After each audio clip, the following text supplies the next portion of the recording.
Hello guys, and welcome back to another video. In this video I'm going to show you guys how to make a sliding door in Roblox Studio from scratch. We're going to start off by making one part.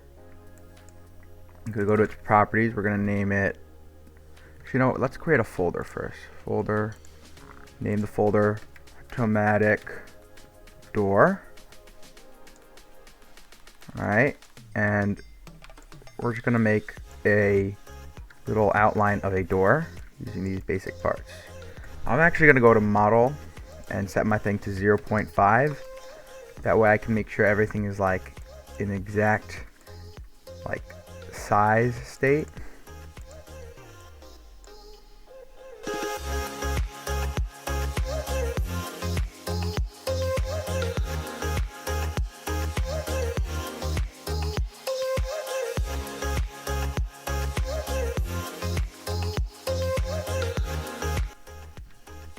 Alright, welcome back everyone.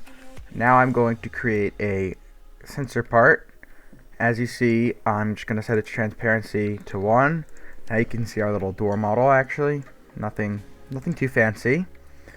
But this is going to be the part that when the player touches, they open the door. I'm going to name a few things now. I'm going to name this part sensor or activation sensor. I'm going to actually put all these parts in the automatic door folder. That way we can control and have everything kind of organized from one spot. So I'm going to name these two parts. So these are our door parts. So this is going to be we're going to have A and B. So we're going to name this sliding part A. This one is going to be sliding part B. Sliding part B. Now we're going to take both of these parts, and so we're going to create a little position for where we want them to open up to. So I'm going to move this one right over here. You can see it like opens up over there. I'm going to name it open position part B, and I'm going to do the same thing here. I'm going to duplicate it, and I'm going to name it open position part A.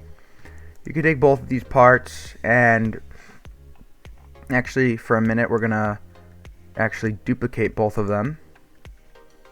We're going to do closed position part, and now we're just going to name one of them. So this one's going to be B, the other one is going to be A. So now I want you to take those parts and actually put them back into the position of the original door. And right now we could do it by just dragging it. There's also an easier way to do it, but that was just the fastest way. Things get more complicated. But now we're going to take the closed position parts and the open position parts, and we're going to set their transparency to 1. And actually these parts over here, I'm just going to name them side parts. Alright, now we have our model. Now we're going to create a Boolean value that is going to be able to help us see if the door is open or if the door is closed. So when a player hits the sensor, it's going to see, oh, the door's open, let's close it. So we're going to name this value door status, and we're going to keep it set to false right now since the door is closed. Now we are going to add a script, and it's going to take a little bit, so let's define our variables, and I will time lapse this part so you can just pause it when I get to the end.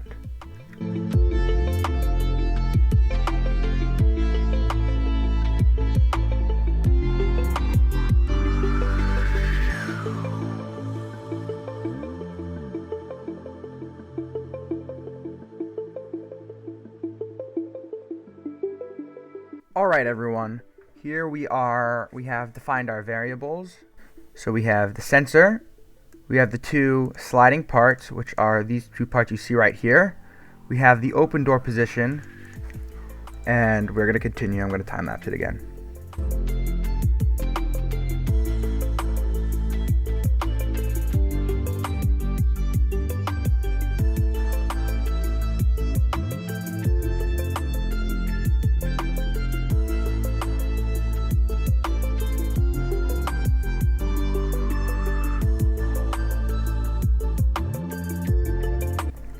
Alright, now we've created our tweens.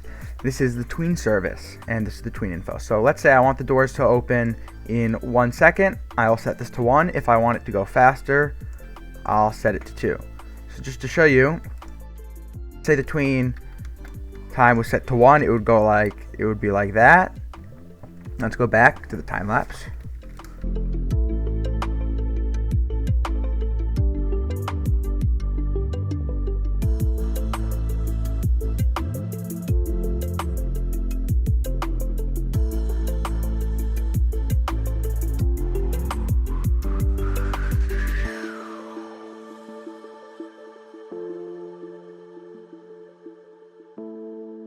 Alright everybody, I have finished the script and I'm going to test it. It might not work first try, but we'll see. Now here's what we have. We have the function which opens the door, which is fired when you touch the sensor. Now you open the door, it sets a debounce so it can't be opened a million times. So it opens the first door and it opens door A and B, and then it closes doors A and B. Now go here. Let's make sure can collide is off for all the sensors, or all of the positions. So position A, closed positions especially, cannot be can collide. If I click join, let's see if it works. Perfect. As you can see, the sliding door now opens. It closes when you walk away, and if I want to go back, it opens back up again. And I know this isn't that good, but I prepared another version of it that looks a little nicer, that you could just to show you what you can use it actually for, like in a game. If you want to have like a fancy door, it's implemented right over here. See the door, walk up to it, opens, wait, and it closes, nice and smooth. Perfect. See? Well, thank you guys for watching. I really appreciate it, and like and subscribe. Thank you.